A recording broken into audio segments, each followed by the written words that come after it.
Hey guys, Brent Hull Wednesday design video. Got a ranch project. We're gonna try to tell a better narrative and a better story. Let me know what you guys think.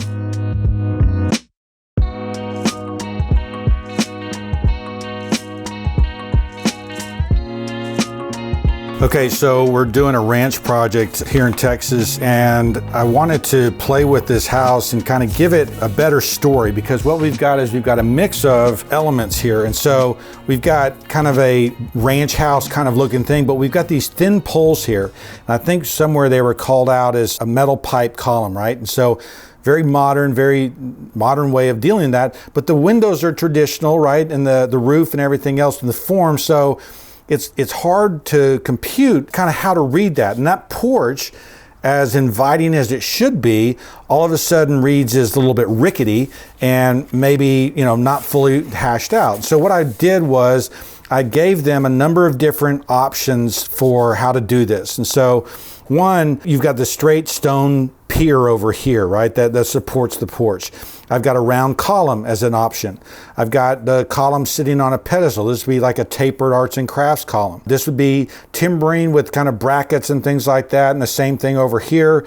I've even showed different ways of running the railing across there. I think a very simple railing like this works. This is a little bit more cottagey. This is more traditional with just a kind of a straight baluster there. So a lot of different things to kind of give them a feel for how this might look. Notice too on the dormers here where those windows kick through, this just reads as clunky to me. That doesn't read as graceful. And so the nice thing about doing a shed roof is you can actually have your rafter tails coming through there. You can kind of get to make them a little bit more decorative, but I think it adds better to the kind of cottage nature of it. And look what I did with the stone. I've got these large pieces of stone which give it a base, which give it a grounding, and I think help it. Same thing is true in the back, where this is kind of my fix, but this is what was there. And so if you look at these thin columns that were going in here, what do they call that? Wood columns with steel tube, okay, which they're square, they look weird. Like that column doesn't look to be able to support that pediment end, right? Just visually, it just makes you kind of unnerved that, that these two columns are holding up all of this. And so by giving it, a little bit more architectural oomph, it visually helps us see that this actually can be carried. The other thing that was weird is this, these stairs go down. There's nothing on the side of those stairs. They just kind of are just free floating in there. And I've fixed that because they've got a fire pit here, and I'm going to play with that.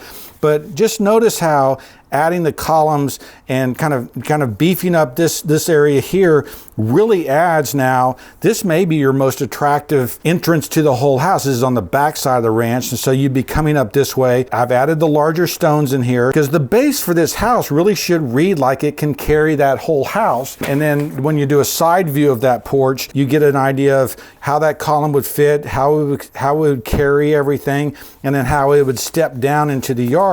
And it ends up being, I think, really graceful and a pretty way of creating the kind of entrance and a kind of place that you want to go to. So really what we're trying to do now with this client is we're trying to create a narrative and create a story. And the reason I took out those steel columns, because that's a modern story, right? That's a very contemporary way of treating a porch.